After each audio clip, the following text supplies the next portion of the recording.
I don't have an opening statement, so I'm going to let you guys do your job and ask me questions, okay?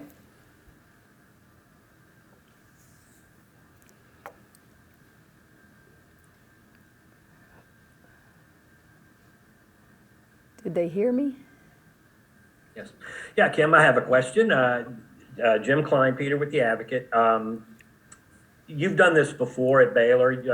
You're having to blend players, holdover players, incoming players, and I'm just wondering how that's gone. Is it like you remembered when it happened at Baylor? Well, this is the first official practice. I have been on the floor with them 6 times, 2 hours each time. I think it's too early to give a true assessment of my thoughts of returning players and new players, but I can tell you during those 6 practices that we had, I saw young people that wanted to do good. They wanted, they wanted to impress me. They played hard, somewhat lost because it's a new thing for them. But that's okay. With repetition and time, you will get better in all areas. But I would say today probably will be exciting for them because it's open to the fans, and it's always open to the fans. But being the first official day, I can go longer than 2 hours. So maybe after 2 hours, they won't like me so much. But we're gonna work hard. Do you have an idea of their conditioning performances in the interim while waiting for first day practice? Well, unfortunately, I didn't get to work with them this summer as much as I would have liked because of the transitioning of hiring coaches, moving. It was just chaotic somewhat. So the strength and conditioning coach that I have inherited at LSU, Chris White, he's learning as well. He wants to do things the way I want them done. So it's kind of like you're teaching them the way you want things done, not necessarily technique and conditioning the way his craft is, but the way I want it moving and how fast and how I want things run. So they were here doing that, but again, they're not here to run track, lift weights, play football, or any of that. They're here to be basketball players, and I want them to be in the best shape possible, but they're not going to be in shape today, and I'm realistic and understand that. Hey, Coach, this is Matt Trent with WBRZ Channel 2 here in Baton Rouge. I've got 2 questions. You kind of touched on them. Number one, what are your feelings about this? You know, a new environment, a new place. Just does it feel any different than normal first practices in your career? And 2, you were talking about the players and new players coming in and out. How are they adapting to Kim Mulkey's coaching style, a new style? Well, let's go back to your first part of your question. You have to remember, I've only done this one time in my life, so I can't compare it to other times. I have only had the very first practice one time, and that was 21 years ago. So comparing today, how it feels, I don't think is something that's really fair. But again, it's not anything that's uncomfortable. It's new. It's challenging. It's exciting, lots of adjectives that I could use, but I haven't done this very much. I haven't lived out of a suitcase very much in my life. You may have to ask the players themselves about my coaching style and things like that, but things that they have said in front of me to recruits is the intensity is different. The pace at which we move and play on the floor is different. I do remember them saying those 2 things, but I think, you'll have your opportunity to ask them what's different. Hey, Coach, this is Tara with Tigers TV. I'm a sports reporter, and I just wanted to know, looking back at, the history of, LSU's women's program, the people that have came through, what do you say the future looks like now that you have taken over that position as head coach? Well, it's funny you ask about the players that have come through here. We're going to have some in practice today, and those are players that go back to the Sue Gunter days. Those are players that recently finished. Some are WNBA players.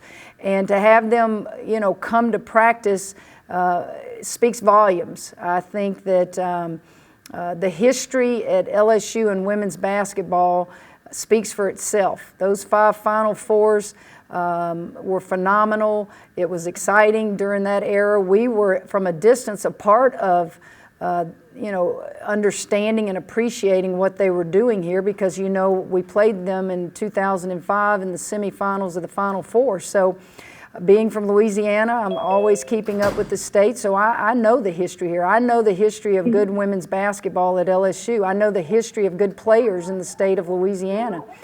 So it's exciting for me, but see, a lot of young people don't know that history. So when you recruit, you must sell those players, you must sell the history, you must sell the coaches that came before me, and we will do that. I think you heard that in my first press conference is that our theme for the year will be respect the past and embrace the future.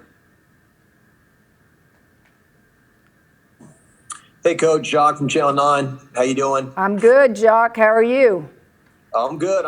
Excited about some basketball. Talk to me. I had a couple quick questions for you. Number one, Kayla Pointer. She was kind of viewed as the leader on the team last year. How is she doing in this transition with the new head coach? From my perspective, I think she's doing great. She's been great in recruiting when we've had recruits on campus. Obviously, because she is older and this is her COVID year, she can tell more about LSU probably than we can as a coaching staff. She is Nikki Fargas's niece, so she has a great love for the previous staff, but also embraces the new staff. She is an all-conference player, and she is a leader out there on the floor, but she's learning. It's a new system for her. But she will be one of our leaders, as will Foss and as will Cherry. So those three young ladies came back for their COVID year, and we expect them to have great years. Coach, your schedule came out the other day, and you're playing a road game at the Raging Cajuns. I don't know if that's ever happened before here. Did you schedule that game, or was that previously scheduled? That was previously scheduled. Okay. Hey, Kim, it's Scott Rapollet. I missed a very little first bit of what you had to say, so if I ask a question that you answered, I apologize. One, what have you been told, or what are you hoping for in terms of attendance this year at games? I assume that's still a very fluid situation. And two, can you talk to me more about the situation with Moon Urson deciding to transfer here, then apparently going back in the portal? Well, let's do Moon first. Moon is at Tulane, is my understanding. Moon, she, what a precious young lady. She didn't know if she really wanted to play anymore. She didn't know if she could put the time and the effort into it that it was going to take. As she told one of the coaches, she said, when we played our last game at Baylor, I figured that was it for me. And then we got our COVID year back. Coach, I was going back home to go to Tulane, and then you kind of muddied the water when you took the LSU job. And I came because I knew all of you, and I see and know what you have to do here. And I just don't know that I feel like, just really doing that. I don't know. So listen, she knows the work that we have to do that's ahead of us. As I told her, I just want her happy. And if being happy was, going to nursing school and go home and live at home and go to school at Tulane, she has my full support. So that's the story with Moon Urson. The first part of your question, I think, Scott, was about season tickets. I have not checked on that of late. I know that it's way over 4,000 that are sold already. I was told the courtside seats are all gone. There's 50-something of those. Those were sold quickly. So, my goal, I don't know that I'm being unrealistic. I think it's realistic. I want to sell 5,000 season tickets for this first season at LSU. Why is that important?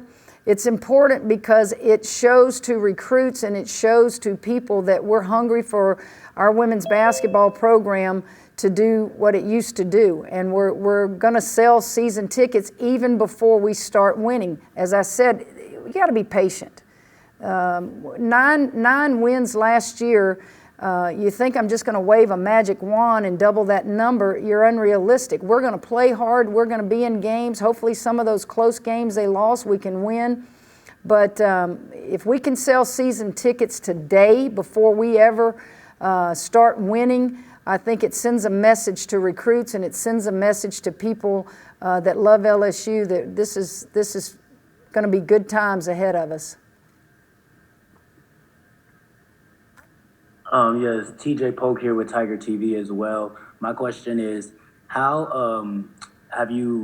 your mindset when you're recruiting the recruits and the transfer athletes to the portal? What is your mindset? What do you look for in those athletes? And what is your recruiting pitch to them? Well, my recruiting pitch to them is, this is LSU. The brand itself sells itself. Some of the recruiting pitch is what I have done in my career. Well, Coach, why did you come to LSU and leave a team that potentially could win the national championship? You talk to them, you get to know them. We had relationships with some of the recruits at Baylor that we've brought now to LSU.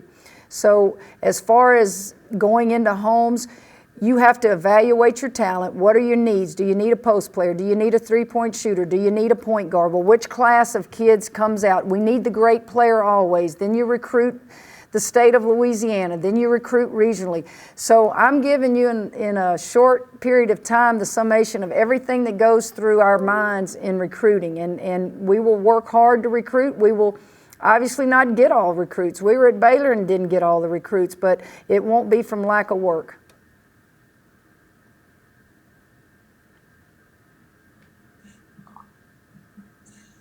Kim, hi, Christy Thomas Cuddy from ESPN. You said you've only been on the court 6 times with your kids. We know how you played at Baylor. Based on those 6 times, what do you hope we see when you tip off in November?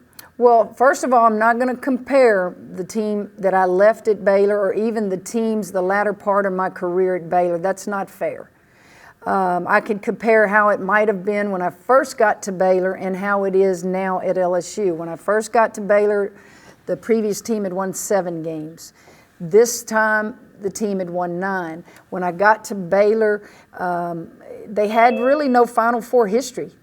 They had no history. I think they played in the postseason NIT and lost to Penn State, so we couldn't sell that. At LSU, this program's been to 5 Final Fours and has had, the great players of all time, Hall of Fame coaches. There is history to sell at LSU, and we're going to sell it.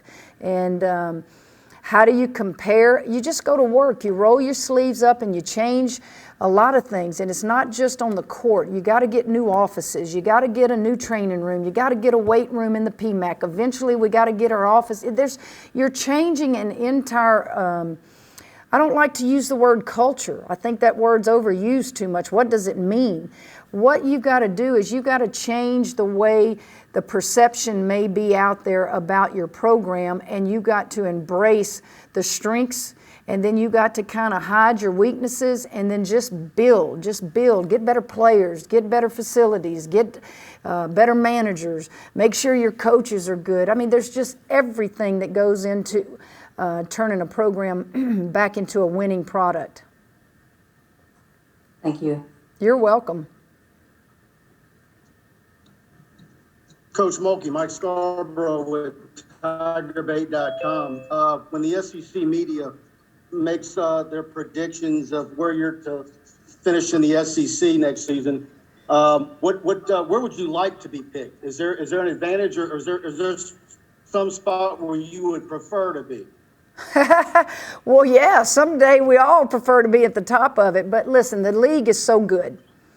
I do believe this, and I believed it when I wasn't in the league. You finish in the upper half of the league, you're going to the NCAA tournament. And I don't think that any of us can be unrealistic and think that from 9 wins last year, you're just going to leap over people. It's too good a league, too many great players, too many great coaches. We just want to get better.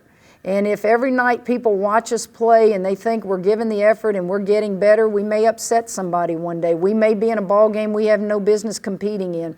Those are the parameters that I gauge, are we getting better? And I'm going to celebrate little things. I'm going to celebrate when we win 10 ball games, because that's one more than the team previously won. I'm going to celebrate when we win enough and we don't have a losing season. I'm going to celebrate when we beat that first-ranked opponent. You must celebrate those things, because what happens is as you build a program, those things tend to be taken for granted. I can go back to Baylor and think of all the things that we did in 21 years, and you had to keep feeding that monster. And so now we want to try to create that monster, and hopefully someday, if I can last long enough and my health is good, and we get people in this PMAC, that we can say, hey, let's go feed that monster again. But we've got a long way to go. Is there a low number, though, that you would like to have that you can use as motivation? Or is there a number that you so that way you can exceed expectations when you exceed it? Well, yeah, I just told you 10 wins is pretty darn good. Yep. Now, listen, we have goals, and our goals are in their notebook. And in fact, when I leave you guys, I will go in that locker room and we will be reminded of those goals, so that when we step on that floor today, this is why we're playing. And those goals will be realistic. They will not be unrealistic. Now, I know how fans are. Listen, everybody wants everything yesterday. And it doesn't work that way. It is a long process to get where you want to go. And it may not happen as quick as we'd like it. It may happen quicker than we thought. I don't know. I can't project that. All I know is I can go out there and coach those kids I've inherited, those kids that came with me, and let's see what we can do together. Hey, Coach Katera again with Tiger TV. I know we have basically like a whole new roster, but how would you like describe your time that you say your 6 times being on the court with them? How would you describe like their chemistry, like with the returners and themselves, and like their chemistry with you as well? I have no idea. I have no idea. That comes from many hours in the locker room together, many hours on the floor together, many hours in an airport, on a plane, in a bus, 6 hours on the court. It's not fair for me to say that. I know this, that from what I've seen, they've been receptive to everything I've thrown at them. You know, it's new, and I'll say it again, it's new, it's exciting, it's scary, but if they'll just work hard and understand, this is a fast-paced sport. You don't have time to think about messing up, because you have to stay up. It moves fast. So ask me that again in about a month or so, and I can give you a better answer. Thank you, Coach. Okay. We good? We're good, that's all. Everybody good? Go Tigers.